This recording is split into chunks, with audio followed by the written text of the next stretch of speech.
세상과 하나님 나라를 동시에 살아가게 하여 주옵소서. 우리의 예배를 받아 주옵소서. 예수님의 이름으로 기도합니다. 아멘. 할렐루야. 반갑습니다. 우리 서로 다 같이 인사하겠습니다. 주님이 자리에 계십니다. 다시 한번 하겠습니다. 오늘 좋은 일이 일어납니다. 아멘 하신 분들에게 이 시간 좋은 일이 일어나게 될 줄 믿습니다. 하나님께서 이스라엘 백성들을 홍해를 건너서 가장 먼저 시키신 일이 있는데 하나님이 거하실 집을 먼저 만들게 하신 거예요. 출애굽기 28장 1절에 8절 9절 말씀을 보면 여호와께서 모세에게 일러 가라사대 내가 거할 성소를 그들을 시켜 나를 위하여 짓되 내가 내게 보이는 모양대로 장막의 기구와 식양을 따라 지을지니라. 할렐루야. 이렇듯이 하나님께서 이스라엘 백성들에게 하나님의 영으로 감동된 모세와 그들을 시켜서 하나님이 거할 집을 만들게 하신 거예요. 그 이유가 출애굽기 25장 22절에 해답이 정확하게 기록되어 있는데 내가 거기서 너희와 만나고, 하나님께서 만남의 장소가 필요하듯이 2023년도 7월 달을 살아가는 우리에게 여러분들을 만나고 싶어서 하나님의 귀에 들어 쓰시는 아산설화산 기도원으로 여러분들을 부르시고 초청한 줄 믿습니다. 우리를 어떻게 만나주시냐? 이미 찬양을 통해서 만나주시고 여러분들의 기도를 통해서 만나주시고 이제 말씀을 통해서 만나주실 줄 믿습니다. 제가 어제도 말씀드렸듯이 그리스도인으로서 하나님을 가장 잘 섬기는 것이 무엇인가 하면 예배의 자리에 나와야 된다는 거예요. 그래서 우리가 예배를 통해서 하나님께 집중하고 우리가 예배를 통해서 하나님께 올인할 때 하나님께서 이 예배 가운데 강림하셔서 자기의 마음을 보여주시고 응답하시고 말씀하셔서 환상을 보여주시고 꿈을 통해서 앞으로 우리가 해야 될 일들에 대해서 정확하게 가르쳐 주신다는 거예요. 그래서 매일매일 예배에 집중했던 사도 바울은 우리의 몸을 거룩한 산제사로 드리라고 로마서 12장 1절에 2절을 통해서 이렇게 말씀하고 있습니다. 그러므로 형제들아 내가 하나님의 모든 자비하심으로 너희를 권하노니 너희 몸을 하나님 기뻐하시는 거룩한 산제사로 드려라.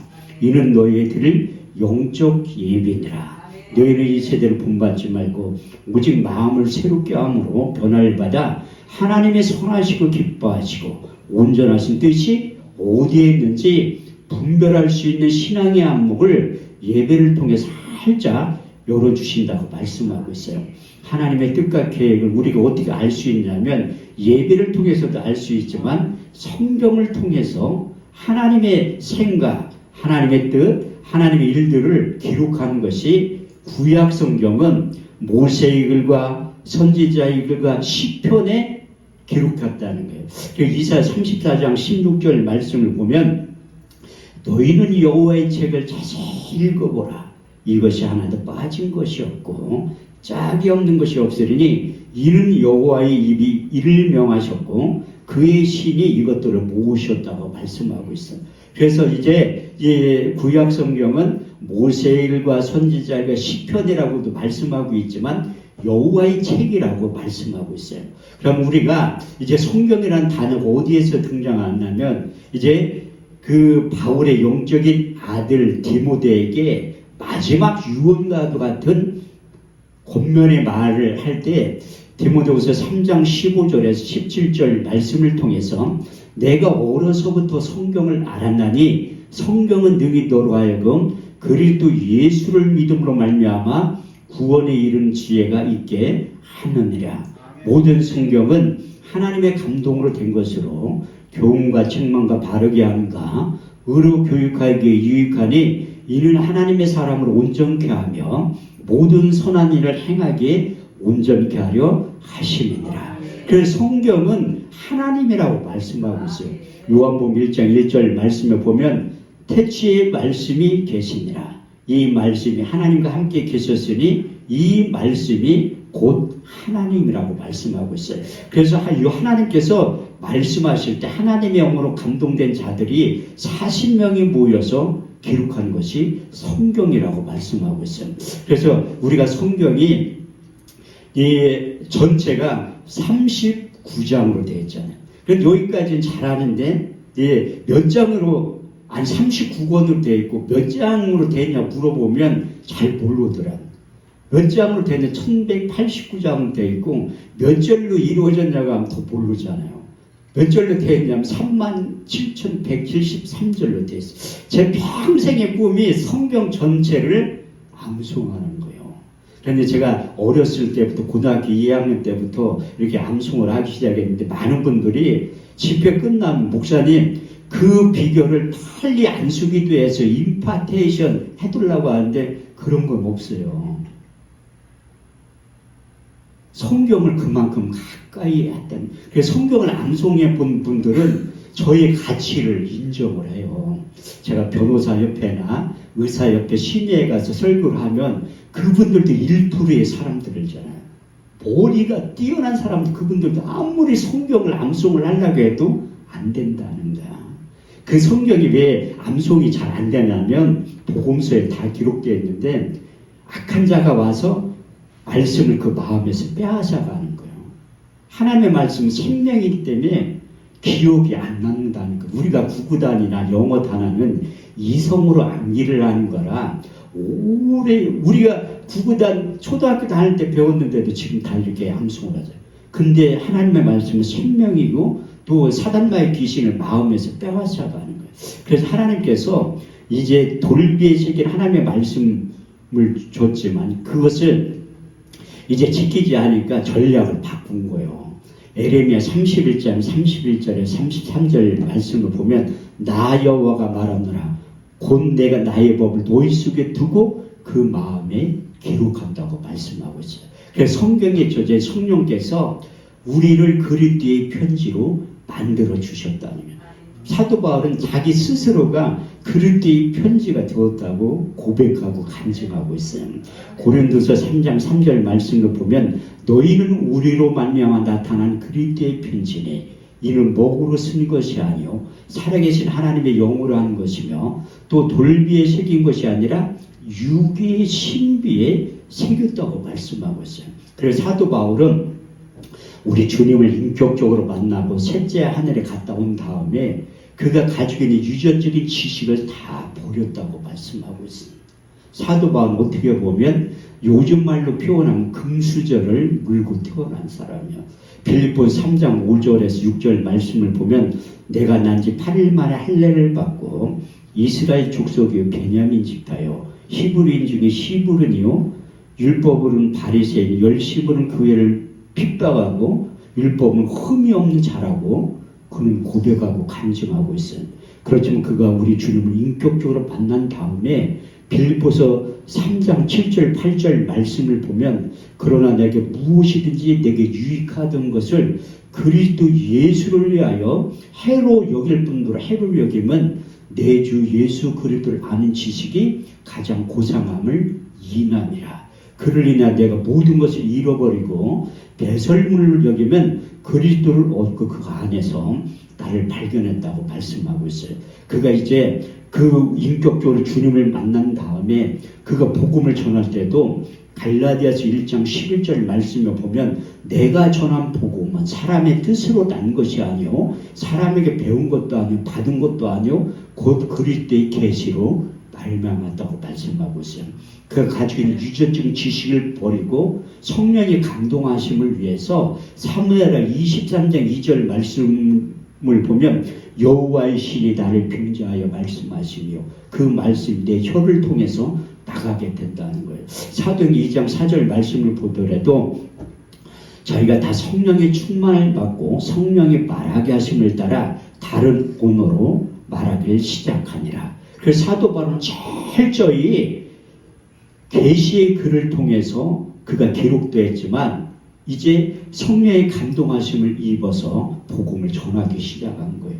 근데 한 군데 바울이 방문하는 곳마다 교회가 다 세워지는데 한 군데 교회가 세워지지 않은 곳이 있어요. 그것이 바로 그리스도 그리스 아덴 지역인데 거기에서 복음을 유전적인 지식을 가지고 전하니까 아무런 열매를 맺지 못하는 거예요.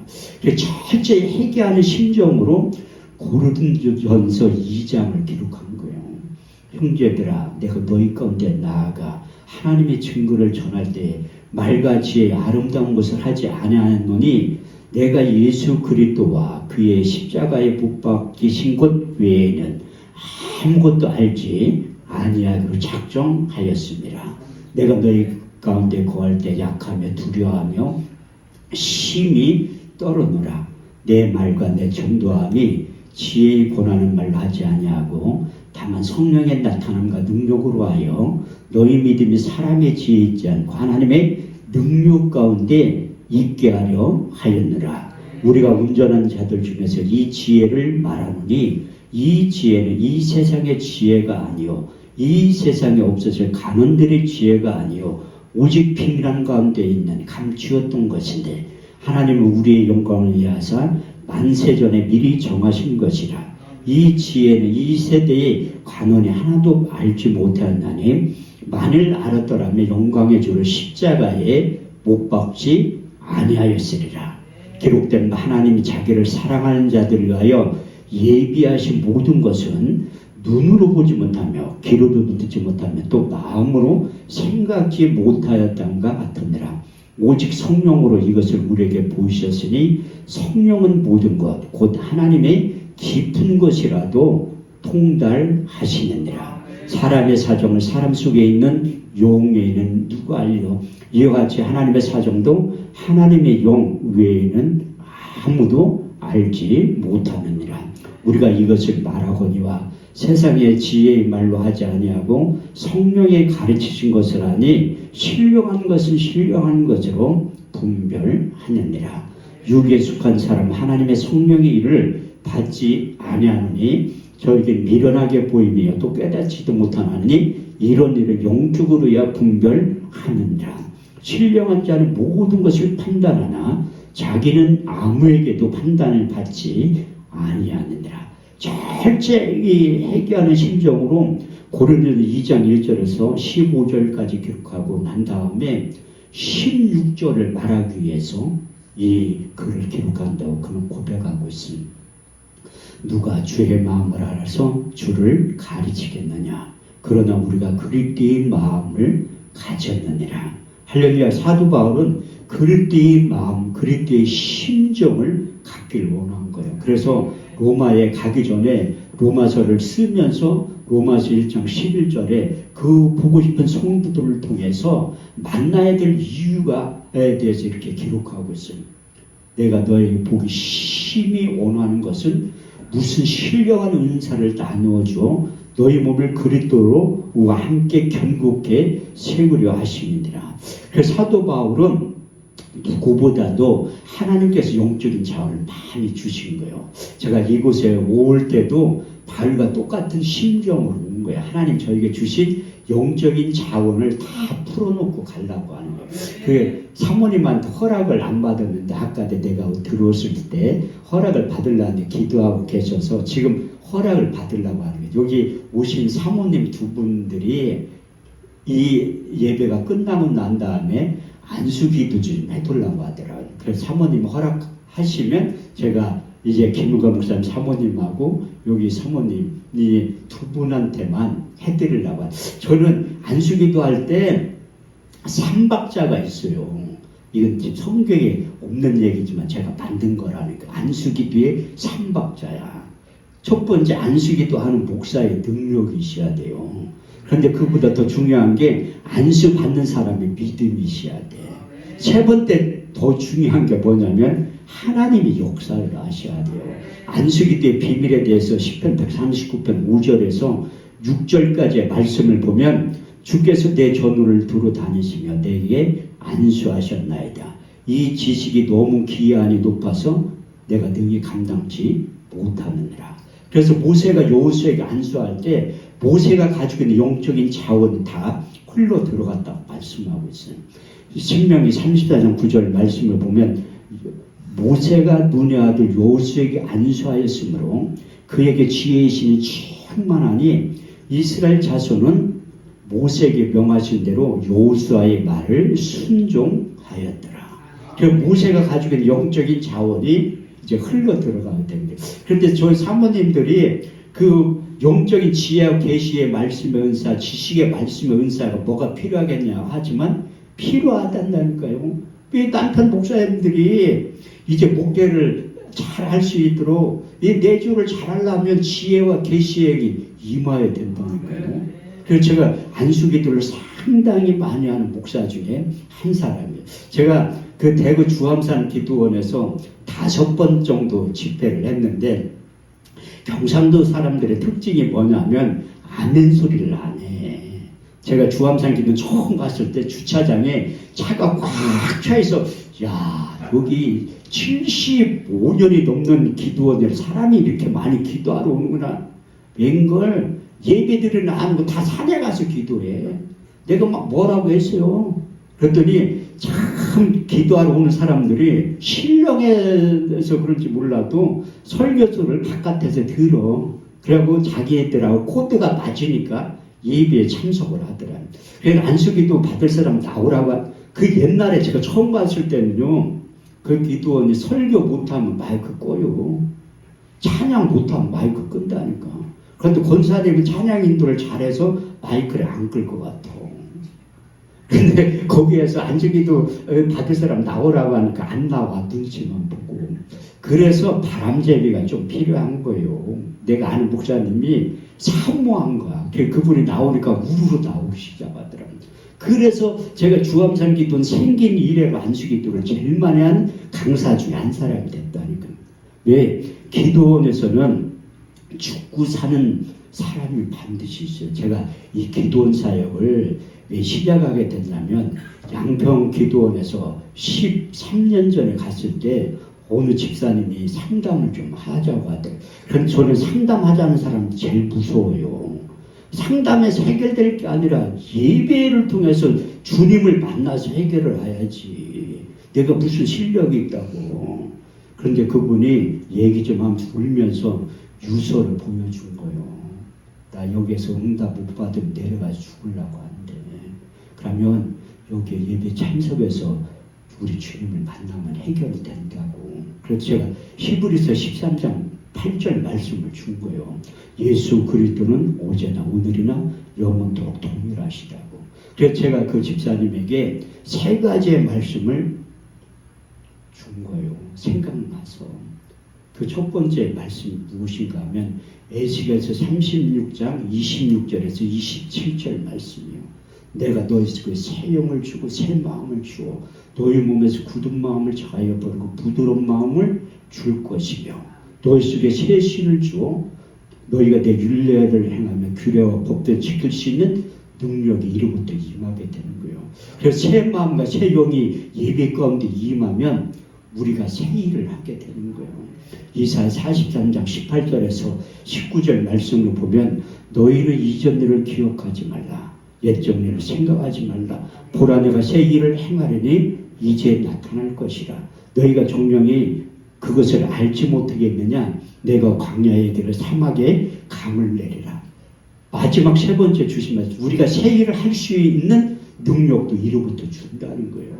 이사야 40장 29절 31절 말씀을 보면 피곤한 자에게 능력을 주시며 무능한 자에게 힘을 더하시나니 소년이라도 피곤하며 곤배하며 장정이라도 넘어지며 자빠지되 오직 여호와를 앙망한 자는 새 힘을 얻으리니 독수리의 날개처럼 올라감 붙을 것이요 다른 박쥐라 곤비지 아니하겠고 걸어가도 피곤치 아니하리라. 할렐루야. 이런 뜻이 그분이 예배의 한 주간 집회에 주님을 만난 거예요.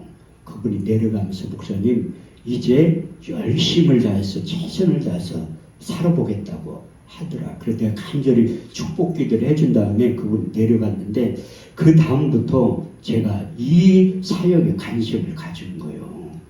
그래서 이제 양평기도원이나 수동기도원은 개인 강사를 안 부르니까 그래 단체를 그때 만든 거예요.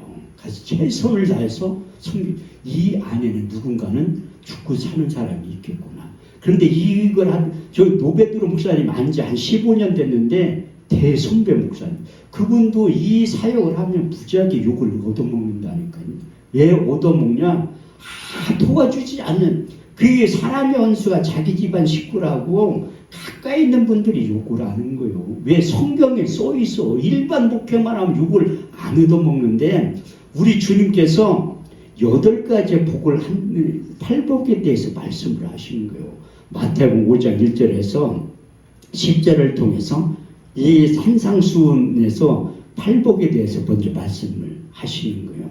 예수께서 산에 올라가 앉으시니 제자들이 나온지라 입을 열어 가라사대 심령이 가난한 자는 복이 있나니 천국이 저희 것이며 애통하는 자는 복이 있나니 저희가 이루를 받을 것이며 마음이 온유한 자는 복이 있나니 땅을 기업으로 받을 것이며 의에 줄이고 목마른 자는 복이 있나니 저희가 배부를 것이며 긍휼히 여김을 받는 자는 복이 있나니 저희가 긍휼히 여김을 받을 것이며 마음이 청결한 자는 복이 있나니 저희가 하나님을 볼 것이요 합평케 하는 자는 복이 있나니 저희가 하나님의 아들이라 일컬음을 얻게 될 것이요 의를 위하여 핍박을 받는 자는 복이 있나니 천국이 저희 것이니라.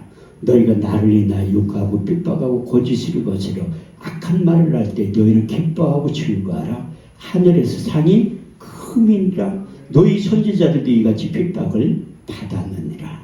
그래서 우리가 일반 목회만 하면 욕을 안 얻어먹는데 이렇게 사역을 하다 보면 욕을 많이 얻어먹어요. 왜냐하면 요즘 말로 말하면 부흥사들이 사도와 선지자의 직분을 감당하기 때문에 그래요. 그 초대교회 제자들도 하나님의 영으로 감동되고 대제사장 서기관 바리새인 앞에 가서 자기의 목숨을 내놓고 복음을 전할 때 그들이 감옥에 갇히기도 수없이 구타도 당하고 핍박을 당했는데도 그들이 복음을 전하는 이유가 무엇인가 하면 내가 만난 주님을 전하지 않고서는 견딜 수 없는 뜨거운 마음을 주셨기 때문에 그래요. 그때 당시에 이제 대제사장 서기관 바리새인들이 가말리엘 선생한테 가서 이들을 어떻게 처리하는 게 좋겠냐고 상의를 한 그때 가말리엘 선생님이 이런 유명한 얘기를 해요. 사도행전 5장 38절 39절 말씀에 보면 이 사상과 소행이 사람의 뜻으로 났으면 무너지겠고 오직 하나님께로 났으면 너희가 저희를 무너뜨릴 수 없고 오히려 하나님을 대적하는 자가 될까 두려우니라. 그래서 저는 15년 했는데 이렇게 핍박을 받고 욕을 많이 얻어먹었는데 노베드로 목사님 40년 했는데 얼마나 핍박을 받았겠어요. 그래서 그런 어른들도 필요한 거예요. 그래야지 이 계보가 유지가 되는 거야. 그래서 제가 그 사역을 계속 하다가 코로나19가 생겨서 잠시 멈춘 거예요. 그래서 산청 큰 십자가 기도원에서 그 집회를 하는데 하나님이 저에게 찾아오신 거야. 그래서 로마서 11장 4절 말씀 6위 신비에 시킨 거예요. 발 앞에 무릎 꿇지 않은 7,000명의 사람들을 통해서 무너진 기도원을 세우고 개척교를 세운 일을 하신다는. 그럼 하나님 내가 7,000분의 1 안에 들어가게 해주세요. 그래서 김용관 목사님을 제가 전화로 섭외하고 김용수 목사님 주변에 있는 사람 하나님이 동역자들도 붙여주신 거예요. 그래서 2년째 하는데 우리도 이 집회를 하면서 다 자비랑으로 하는 거예요. 그런데 욕도 많이 얻어먹어. 저는 이 사명이 있기 때문에 하는데 김용관 목사님 저 잘못 만나가지고 10년째 이렇게 사역을 한다니까요. 그런데 내가 보상을 못해도 요한계시록 22장 11을 내가 속죄와 줄 상이 있는데 행한 대로 갚아주고 심은 대로 거두게 하신다. 김용수 목사님 처음 만났을 때 화장실 청소부터 시킨 거예요. 저는 여자 목사님 오면 화장실 청소하라고 하고 주방에 가서 일하라고 해요. 뭐 싫다고 하면 좀 가라고 하지. 우리 단체에 들어오고 싶어하는 분들 많이 있는데 안 받는다니까요. 실습 수습기간을 고쳐야 돼요. 우리가 연약한 것 같지만 울산기도원에서 집회를 이제 9월달 하면 3번 하는 거예요. 잘하니까 또 하라고 하지. 우리가 무명한 자 같으나 유명한 자들이라는 그 기도원 가는 곳마다 2년 동안 했는데 원장님들이 또 해둘라고 해요. 또 해둘라고. 그러니까 제가 원장님들의 속을 시원케 해드리려고 하는 최선을 다해서 섬기려고 하는 이유가 무엇인가 하면 기도원이 무너지면 한국교회도 무너져요. 아니 기도원에 사람들이 없는데 목사끼리 앉아 무슨 그 태평한 소리 그분들은 모르니까 그러는 거예요. 누군가는 한 사람 살리는 기도원 사역을 하는 분들이 있기 때문에 한국 교회가 존재를 한다니까요. 그래서 그 기도원 원장님 보면 너무나 존경스러운 거예요. 그래서 제가 한 사람 놓고도 잘해요. 설교를. 왜 한 사람 놓고 잘하냐면 저도 그런 시절에 있었잖아. 처음에 제가 인물되지 실력되지 능력되지 하나님 반드시 압구정동이나 청담동에 교회를 개척시킬 착각이지. 가장 성남에서 못 사는 동네에 교회를 개척한 거예요. 근데 그 전에 내가 성경 말씀을 가까이 했잖아요. 가까이 한 이유가 무엇인가 하면 제가 고등학교 2학년 때 그 담임 목사님이 너는 성경을 많이 암송을 하라고 하더라. 그때부터 이제 외우기 시작한 성경 어떤 분들은 빨리 외우는 비결 없어요. 외워질 때까지 외우는 거야. 외워질 때까지. 이게 성경을 한 500절, 1000절 외워본 사람 저의 가치에 대해서 안다니까요. 그만큼 성경 암송하기가 힘들고 어려운 거야. 그러니까 제가 얼마나 가까이 했으면 이렇게 하겠어요. 얼마나 가까이 했으면. 그런데 이게 처음에는 힘들어도 이게 익숙해지면 금방 몇 번만 읽으면 금방 저장이 된다니까. 왜냐하면 유대인들이 제가 이스라엘 갔을 때 통곡의 병 갔을 때 유대인 납배들이 수염을 이렇게 기르고 막 쭈글쭈글 하더라고. 그게 세마교육이에요. 유대인들은 13살 성인이 되기 전에 모세오경을 다 외운다니까. 창세기, 출애굽기, 레위기, 민수기, 신명기를 다 외워요. 그래서 신명기 6장 4절에서 9절 말씀에 보면 그게 세마교육이라고 하거든요. 이스라엘아 들으라. 오직 여호와 하나이시니 너는 마음을 다하고 성품을 다하고 힘을 다하여 내 하나님 여호와를 사랑하라. 오늘날 내게 명한 그 모든 명령을 너는 내 마음에 새기고 내 자녀에게 부지런히 가르치며 집에 앉았을 때에든지 누웠을 때에든지 일어날 때에든지 길을 행할 때에든지 이 말씀을 강론할 것이며 너는 그것을 손목에 매어 기울어 삼으며 내 미간에 붙여 표를 삼고 내 집 문설주와 바깥문에 기록하라는 거예요. 그래서 가장 복받은 인생이 누구인가 하면 시편 1편 1절에서 2절 말씀에 기록되어 있잖아요. 복 있는 사람은 악인의 길을 쫓지 아니하고 죄인의 길에 서지 아니하고 오만한 자리에 앉지 아니하고 오직 여호와 율법을 즐거하여 그 율법을 주야로 묵상한 자가 복이 있다고 말씀하고 있어요. 그래서 요호수에게 모세가 당부한 이 여호수아 1장 8절 말씀을 보면 이 율법책을 네 입에서 떠나지 말며 주야로 그것을 묵상하여 그 가운데 기록한 대로 다 지켜 행하라. 그리하면 내가 형통하게 될 것이라.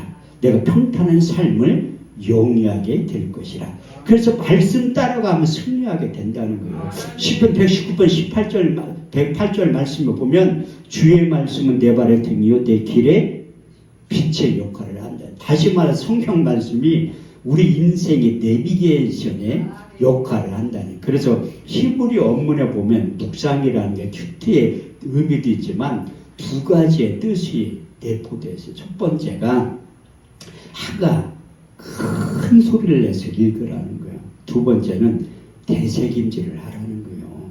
소가 여물을 먹고 계속 되새김질하지 하나님의 말씀을 내 입속에 듣고 계속해서 되새김질을 하라는 거예요. 그래서 유대인 납비들 내가 봤을 때 내가 그들의 언어를 할 줄 알고 그들이 한국말을 할 줄 알면 랍비 선생님 우리 저하고 성경 암송대회를 한번 해봅시다. 그렇게 제의를 한번 해보고 싶더라고요. 그분들도 이 구약 성경을 신약 성경 인정을 안 하니까 구약 성경을 전체를 암송한다니까요. 27,173절을 암송하는 거예요. 평생 하면 암송한다니까요. 그래서 제 평생의 꿈이 성경 전체를 다 암송하는 거예요. 그래서 생전에 안 될 것 같지만 된다니까. 그 여러분들 도전을 갖게 제가 이 말씀을, 제가 IQ가 100도 안 된다고 했잖아요. 그래서 그 가까이 하면 한 절이 두 절 되고 두 절이 네 절 되는 거예요.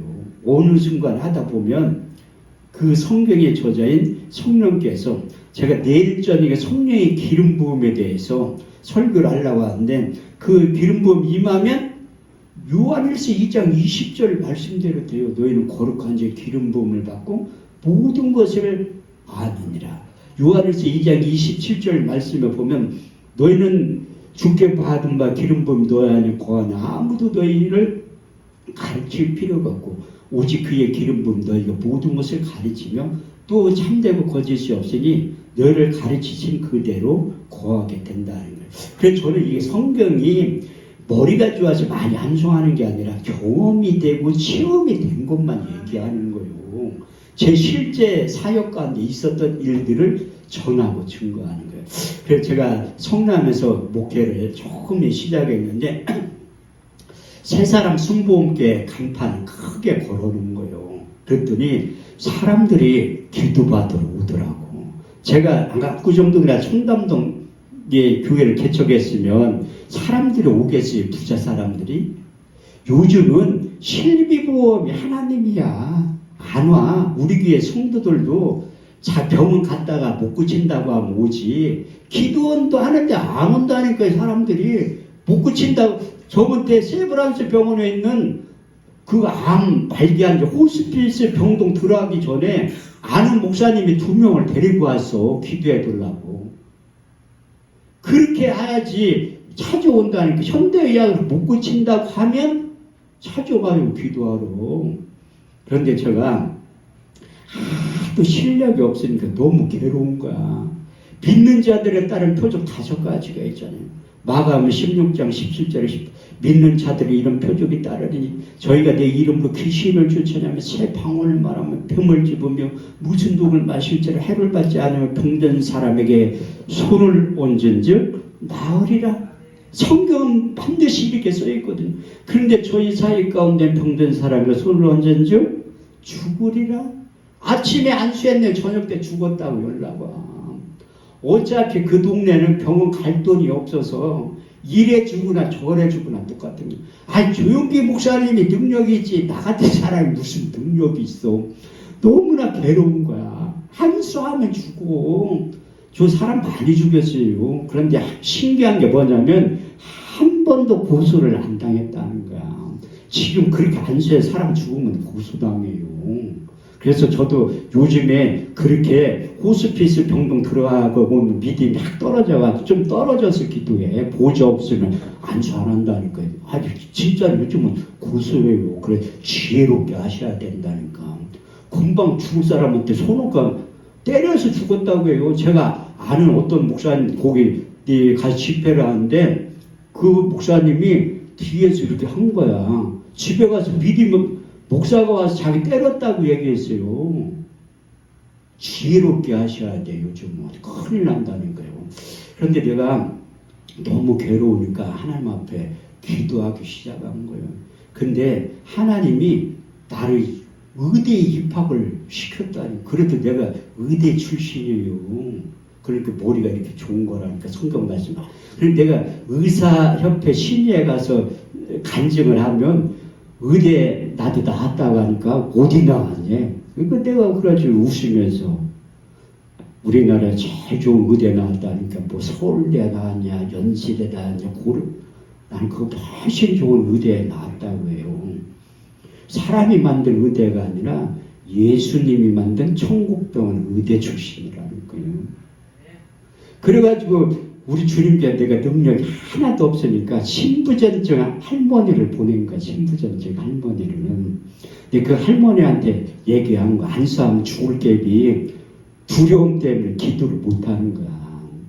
그래서 할머니 투석 어디로 받으러 가니까 대포동으로 간대. 그럼 새벽 예배 끝나면 모셔다 드릴게요. 아니 목사님 바쁜데 어떻게 하나도 안 바빠요. 내가 신방을 가고 싶어도 신방 갈 데가 있어야지. 신방 받을 사람은 집사람하고 우리 딸밖에 없는데. 그래가지고 그 할머니를 모시고 개포동에 간 거예요. 지금도 투석 받으려면 3시간 반에서 4시간 걸려요. 초라한 내 모습을 본 거야. 내가 순복음교회 목사의 자존감이 있는데 제가 출애굽기 15장 26절을 고등학교 2학년 때 암송한 말씀이에요. 너희는 너희 하나님 여호와의 말씀을 청종하고 나의 복에 의를 행하며 내 계명의 길을 기르고 내 모든 귀를 지켜 행하면 내가 애굽 사람 내린 질병의 하나라도 너에게 내리지 아니하리니 나는 너희를 치료하는 여호와 하나님이라. 성경은 치료하는 하나님이라고 말씀하고 있는데 저의 사역 가운데는 안수한 병이 낫는 게 아니라 죽는데 병든 사람의 손을 얹은 즉 어려워 성경을 써있는데 안 낫잖아. 그래서 제가 성경을 새롭게 읽기 시작. 어차피 그 할머니 모시고 가면 차에서 3시간 반을 있어야 돼. 초라한 내 모습을 보면서 성경을 읽기 시작한 거예요. 마태복음부터 읽잖아. 마태복음 4장 23절에서 24절 말씀을 보니까 예수님의 3대 사역을 기록하고 있다. 가르치고 고치시고 전파하시고 예수께서 온 갈릴리에 두루 다니사 저희 해당에서 천국 복음을 전파하시어 백성 중에 모든 병과 모든 약한 것을 고치셨으니 그의 소문이 온 수리아에 퍼진지라. 백성들은 모든 앓는 자 곧 각색병과 고통에 걸린 자 간질하는 자 귀신 들린 자를 데려오니 거기서 다 고치시더라. 다 고쳤다는.